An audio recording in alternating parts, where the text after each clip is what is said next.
I'm Chad Harrington with Him Publications, and I'm interviewing Brandon Guindon, who is the lead pastor of Real Life Texas. He's also author of Disciple Making Culture, among other discipleship books. And we're talking about the book DiscipleShift by Jim Putman and Bobby Harrington. The subtitle is 5 Steps That Help Your Church to Make Disciples Who Make Disciples. So Brandon, if you would, give us the main message of this book. Yeah.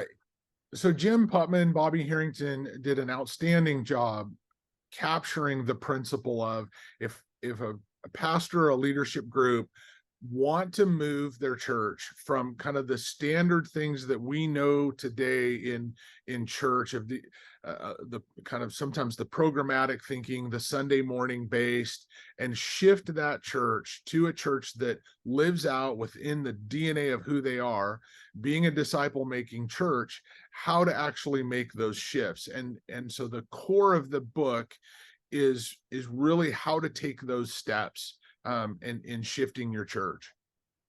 So as you think about discipleship group leaders, maybe staff, elders, lay leaders, what would be the primary takeaways and value that they would have from reading this book together? I think the book does a great job of getting into the how-tos. It's not just philosophical. It's here are the steps that you need to take. So, for example, like one of my favorite shifts that they talk about is the second shift, that's the principle from informing to equipping. So they actually talk in the chapters about how do we actually help equip our leaders in the church. So they give practical ways to do this. It's not just a theoretical or philosophical, they hit on some of that, but really, how do you actually do this? And so that's one of the things I love about this book is it gives some instructional steps that you can take. Awesome. Yeah, so the shifts are from reaching to making, from informing to equipping, from program to purpose, from activity to relationship, and from accumulating to deploying. Yes. Yeah, it's growing up in the 1990s, we planted a church in Nashville that was really a seeker-sensitive church, but things are shifting from that, aren't they? For sure. So if you've got a church who maybe was a part of the seeker-sensitive movement, maybe still is, or maybe it's just attractional, what else are they going to gain from this besides just some practical tools? I think to help you to sit as a leadership and go through a process of discovering what is our kind of our values as a church. What is it that we're I like to use the term kind of our true north. What is it that we're trying to accomplish? And a lot of times when I've had conversations with leaders, they've never really thought about that. They might have a mission statement or some kind of strategic statement about the church, a vision or mission statement. This book kind of causes you to step back and really evaluate kind of what is the win, what is it that we are shifting to.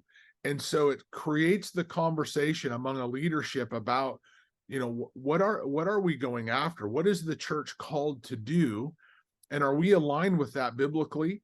And again, how do we shift to get there? And so I think it creates that conversation amongst the leadership about knowing where is it that we're going? What is it that we're really actually trying to accomplish and getting that clear? Awesome. It was funny. So my dad co-authored this with Jim, and I'm at a retreat at a monastery in Trappist, Kentucky. This is like 2.5-3 years ago. Actually, no, that was like 6 years ago. And at that point, this book had sold 30,000 copies. And so I'm sitting there in this little conference area, and there's a guy just reading this. And this, the monastery had people from all denominations. And I thought, what a cool little missionary. So as a book publisher, I think of books as little missionaries. And I thought, man, what a cool thing to see lying on the floor, just to see it impacting someone else from afar. And I know it's impacted so many people, and really it's a high level shift maker. So it's a paradigm shifting book, and they used it for exponential church planting back when it first came out. So Brandon, I want to switch gears a little bit and ask you, how can people use this book? I know that you are huge on intentionality, and in fact, you've got a book on intentionality. Has it come out already? It comes out September, I believe, 12th. September 12th, 2023, for those watching this later. Yes. So you're huge on intentionality. From your perspective, how can people use this tool, use this book as a tool for making disciples? Yeah, I think I know specifically I've had some churches use this, using it as I would start with a small group at the core of your church, the highest level leaders, getting those guys in your team in a room and reading this together and going through each shift and asking questions. Are we doing this? Are we able to do this? What is it going to take to make this shift?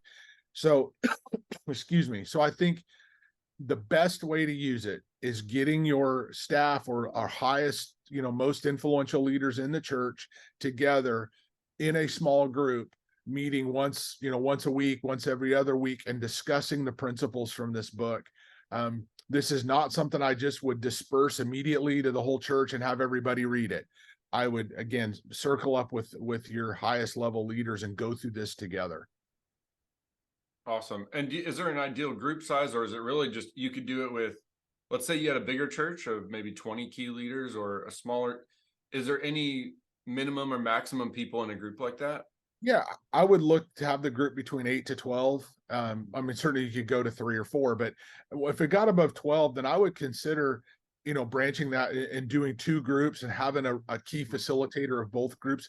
And the reason is this: when you're going through these shifts, the discussion that you need to have to hear from everybody and what it's going to take to actually make those shifts is important, that you hear all the voices and that people are able to talk that through, because that's what this book brings out. And so you start getting that group up in the 18 to 24 or so size, you're not going to hear from everybody. It's going to diminish. So that's what I would encourage people to do. Awesome. Well, for those who want to learn a little bit more, we've got a thorough blog with all sorts of details to help you make a decision about using this book at the right time for your group. So you can go to the Hymn Publications blog. There's a link in the description of this video. And you're going to have a theological review. Are there any red flags? You're going to have a practical kind of housekeeping list, and then also links to the best places to buy the book. All right. Thanks, Brandon, for reviewing DiscipleShift by Jim Putman and Bobby Harrington. Until next time.